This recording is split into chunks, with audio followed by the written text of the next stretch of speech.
कर जाएंगे। कहानी शुरू होती है सर 1 फरवरी 1986 शाम को 4:40 पर जज साहब KM पांडे साहब पूरा की पूरी केस की सुनवाई कर रहे हैं और सामने देखते हैं कि फ्लैग पोस्ट पे सुबह से एक काला बंदर बैठा है।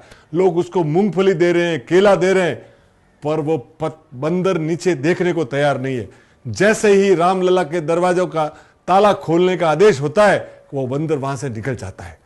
उसके बाद जब फैसला आ जाता है तो वहां के DM और SSP साहब जब पांडे साहब को घर पे पहुंचे छोड़ने आते तो देखते हैं कि वो काला बंदर वहां भी उनके घर पे बैठा है।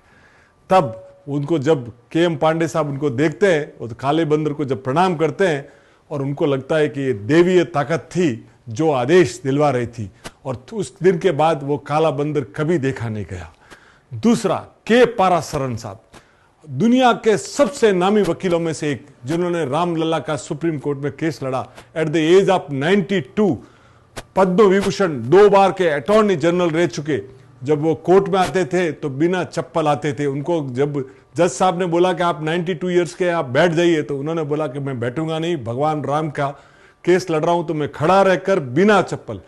और शनिवार की शाम जब ये फैसला आता है 2019 9 नवंबर को, तो वो कहते हैं कि ऐतिहासिक फैसला आया कि रामलला के दरवाजे मंदिर का निर्माण होया जाए।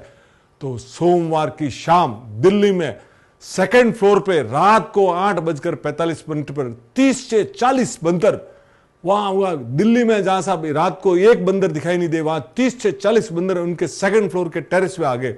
वो नाच रहे थे, खुशियां मना रहे थे। वो देख के उनके K पारासर ने बोल दिया कि ये साहब कोई देवीय शक्ति थी जो ये सब काम करवा रही थी।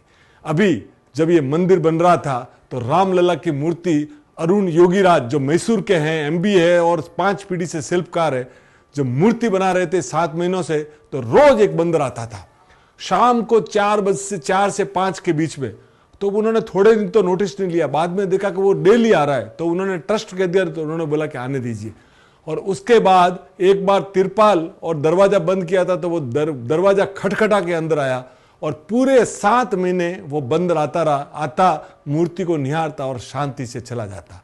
उसके बाद जब फैसला, जब प्रतिष्ठा हुई 22 जनवरी को, तो आप सुनिए ने कितनी सिक्योरिटी होगी सर। और 23 जनवरी को वापिस एक काला बंदर आया तो लोगों सिक्योरिटी दौड़ी कि भाई कहीं ना कहीं मूर्ति को कोई नुकसान नहीं पहुंचाए, पर वो तो शांत चित्त से आया, दर्शन किया और पूरी दरवाजे से निकल गया।